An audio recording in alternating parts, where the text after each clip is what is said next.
और अब बात करते हैं पाकिस्तान में हुए आम चुनाव की। पाकिस्तान चुनाव से जुड़ी ये बड़ी खबर सामने आ रही है। जानकारी आपको दे दे, ताजा आंकड़ों के मुताबिक फिलहाल किसी को भी बहुमत नहीं मिला है। 99 सीटों पर इमरान समर्थकों की जीत है। नवाज शरीफ की पार्टी को 71 सीटों पर जीत मिली, तो वहीं बिलावल भुट्टो की पार्टी को 53 सीटों पर संतोष करना पड़ा, जीत मिली है। इस बीच पाकिस्तान मुस्लिम लीग धूम के अध्यक्ष शहबाज शरीफ ने सरकार बनाने के लिए कवायद तेज कर दी है। शहबाज ने आसिफ अली जरदारी से मुलाकात की है और सूत्रों की माने तो दोनों के बीच में पंजाब के साथ केंद्र में सरकार बनाने के लिए डील पक्की हो गई है।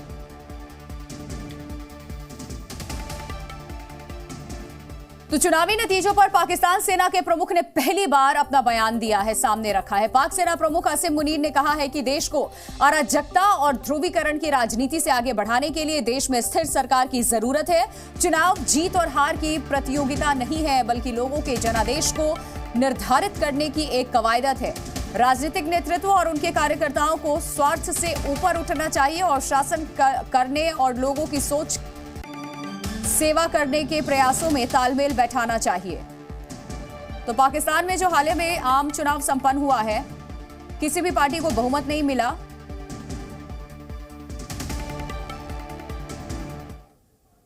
और बिलावल की जो पार्टी है पीपीपी 51 सीटों पर सिमटती नजर आई है। वहीं वोटों की गिनती लगभग अब पूरी हो चुकी है, लेकिन फिलहाल किसी भी पार्टी को बहुमत नहीं मिला। बहुमत का आंकड़ा कोई भी पार्टी छू नहीं पाई अभी तक। 266 कुल सीट जिसके लिए पाकिस्तान में आम चुनाव, और इस आम चुनाव में किसी भी पार्टी को कोई बहुमत नहीं। इमरान के जो समर्थक हैं 99 सीटों पर निर्दलीय सिमटते नजर आए, जीत दर्ज कराई उन्होंने। इसके अलावा नवाज शरीफ की जो पार्टी है अब अभी सबसे बड़ी पार्टी बनकर के उभरी है, लेकिन नवाज शरीफ के विपक्ष में यह फैसला नहीं है। पीएमएलएन सबसे बड़ी पार्टी जरूर है, लेकिन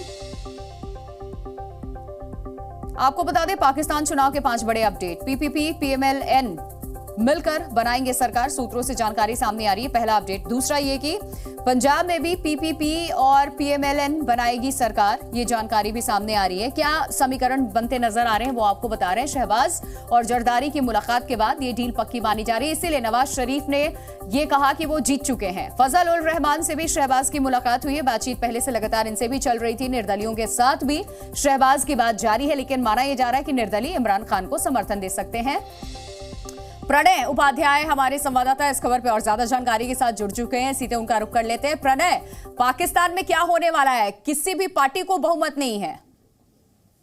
देखिए, पाकिस्तान के अंदर एक तरीके से हंग असेंबली सामने आई है, यानी किसी को भी बहुमत नहीं मिला है। कोई भी एक दल, तमाम दावे की भले किए जा रहे हो, चाहे वो पीटीआई समर्थक तमाम निर्दलीय दावे कर रहे हो या इमरान या नवाज शरीफ दावे कर रहे हो, लेकिन कोई भी एक पार्टी इस स्थिति के अंदर नहीं है, जो आंकड़ों की तालिका हम दिखा रहे हैं इसके अंदर, कि वो अपने दम पर सरकार बना ले। यानी कहीं ना कहीं ये फौजी सरकार जिसकी आशंका लगातार जताई जा रही थी, यही वो स्पेस है जिसके अंदर फौजी सरकार बन सकती है, यानी फौज ही सरकार बनवा सकती है। और आप देखें, पिछले 2 चुनावों की अगर बात की जाए, जब 2013 के अंदर नवाज शरीफ को पूर्ण बहुमत मिला था, तो कहीं ना कहीं आखिर में आते आते उनके और सेना के बीच में टकराव देखने को मिला था। या हम 2018 के चुनाव की बात करें, जब इमरान खान और उनकी पार्टी पीटीआई सबसे बड़ी ताकत बनकर उभरी थी, 116 सीट मिली थी, उसके बाद भी देखा गया था कि सेना ने भले ही उनकी सरकार शुरुआत में बनवाई थी, लेकिन बाद में सेना और इमरान खान के बीच में टकराव देखने को मिला था। यानी अगर कोई एक पार्टी मजबूत होती है, उसकी ताकत मजबूत होती है, तो सेना के साथ उसका टकराव मुमकिन हो सकता है। लेकिन आज जो जनरल आसिम मुनीर की तरफ से कहा जाए, कोट अनकोट मार्गदर्शन जो सामने आया है, उस मार्गदर्शन के अंदर यही कहा गया है कि सभी ताकतें आए, एक कॉमन गोल के लिए, एक साझा काम के लिए सरकारें बनाएं, और उसके अंदर जो भी मैंडेट मिला है उसी के बीच से सरकार बनाएं। ये अपेक्षा हो सकती है। देश को एक स्थिर सरकार चाहिए। आप बने रहिए प्रणय हमारे साथ। रविंद्र सिंह रॉबिन भी हमारे साथ जुड़ रहे हैं, सीधे उनका हम रुख कर लेते हैं। रविंद्र, देखिए, जिस बात का जिक्र कर रहे हैं प्रणय, वही चीज सेना प्रमुख के पाकिस्तान की बातों में झलकता भी नजर आ रहा है। कह रहे हैं आवाम से कि आप लोग साथ आइए, और तमाम पार्टियों से अपील कर रहे हैं कि एक स्थिर सरकार हम बनाएंगे आवाम के लिए, जो जनहित में होगा, जनादेश चाहे जो भी हो। यानी कि जो चीज जिस ओर इशारा प्रणय कर रहे थे कि किस तरीके से पाकिस्तान में वहां की जो सरकार है वो सेना चलाती है, वही चीज होती नजर भी आ रही है। बहुमत तो किसी भी पार्टी को नहीं है। जी हाँ, ये इसमें एक चीज सामने जरूर आती है कि जो फौज है वही सर्वे सर्वा है वहां पे। मैं यहाँ पे आपसे एक जो दिखाना चाहता हूँ, मैं इस वक्त नवाज शरीफ के पैतृक गांव में हूँ, जिसका नाम जाती उमरा है। उन्होंने अपने घर जो लाहौर में घर है उसका नाम भी जाती उमरा रखा हुआ है। ये 90 किलोमीटर है और इस वक्त मैं उनके परिवार के जो बुजुर्ग हैं उनकी मज़ार पे हूँ। वो मैं दिखाने की कोशिश करता हूँ आपको।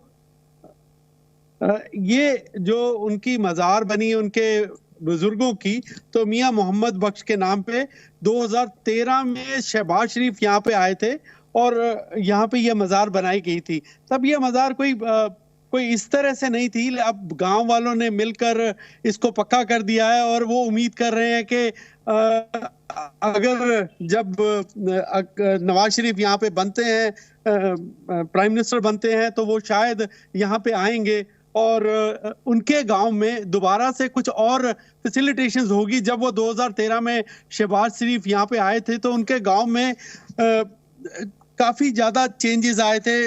मौजूदा सरकार ने उनके लिए काम करवाए थे, जैसे पानी की टंकी बन गई, उनके गांव के आसपास बड़ी सड़कें बन गई, इस तरह के काम हुए थे। और अब वो उम्मीद करते हैं कि फिर से अगर ये यहाँ पे वो दोबारा आए तो हो सकता है कि मौजूदा पंजाब की सरकार भी उनके लिए काम करे।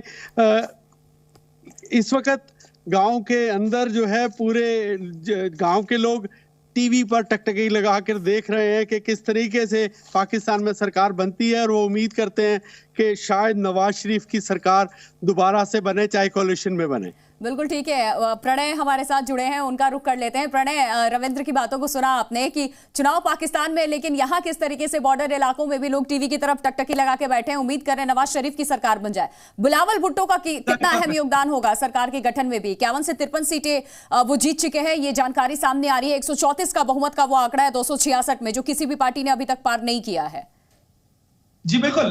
देखिए, जो लिमिटेड परम्यूटेशन कॉम्बिनेशंस पॉसिबल हैं इस अंक तालिका के साथ में, इस चुनाव तालिका के साथ में, जिसके अंदर पीटीआई और पीएमएलएन के बीच में गठजोड़ किसी तरीके से मुमकिन नजर नहीं आता, क्योंकि दोनों के बीच में एक दूसरे के खिलाफ काफी जो है वो तनाव देखने को मिला था। लेकिन पीएमएलएन और पीपीपी मिलकर सरकार बनाते रहे। लेकिन आप देखिए कि पीटीआई और पीपीपी भी साथ मिलकर आ सकते हैं। तो क्या जिस तरीके से कल नवाज शरीफ ने पहल की थी, वो एक तरीके से बाजी मारना चाहते हैं। वो अपनी दावेदारी भी पेश कर रहे थे और उन्होंने कहा कि हम न्योता देते हैं। शहबाज शरीफ ने बात की आसिफ अली जरदारी से, वो उन्होंने जो एड्रेस भी किया उसमें कहा कि मिस्टर प्रेसिडेंट, हम बात करना चाहते हैं, क्योंकि आसिफ अली जरदारी एक बार फिर राष्ट्रपति बनना चाहते हैं, उनकी उम्मीद है।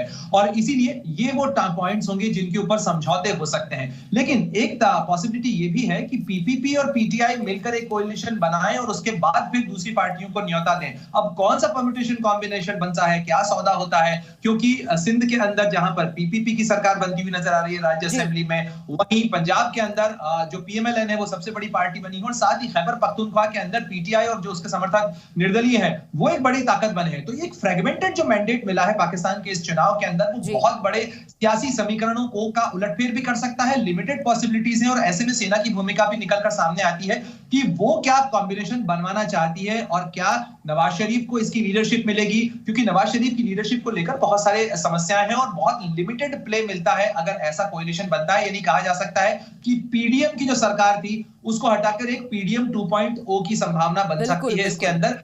भी देखना होगा कि सेना इसके अंदर क्या सरकार बनवाने की कवायद कर पाती है पर्दे के पीछे। बिल्कुल, सेना क्या कवायद करती है। सेना प्रमुख का बयान आ जाना चुनाव के ठीक बाद में, अभी राजनेताओं के वहां से बयान नहीं आया, दर्शाता है। और इसी वजह से हम कह रहे हैं कि पाकिस्तान में एक बार फिर फौजी सरकार बनने वाली है। बहुत शुक्रिया प्रणय आपका अपडेट के लिए, दर्शकों को डिटेल्स पहुंचाने के लिए, समझाने के लिए। तो ये पाकिस्तान के कुछ चुनावी जो आम चुनाव हुए हैं उसके चुनावी समीकरण, नतीजे आपके सामने हैं। पाकिस्तान में किसी भी एक पार्टी को बहुमत नहीं मिला है। वोटों की गिनती लगभग पूरी हो चुकी है। जनादेश आपके सामने। पाकिस्तान में क्या होगा इस पर हर किसी की नजर बनी हुई है। जी न्यूज़।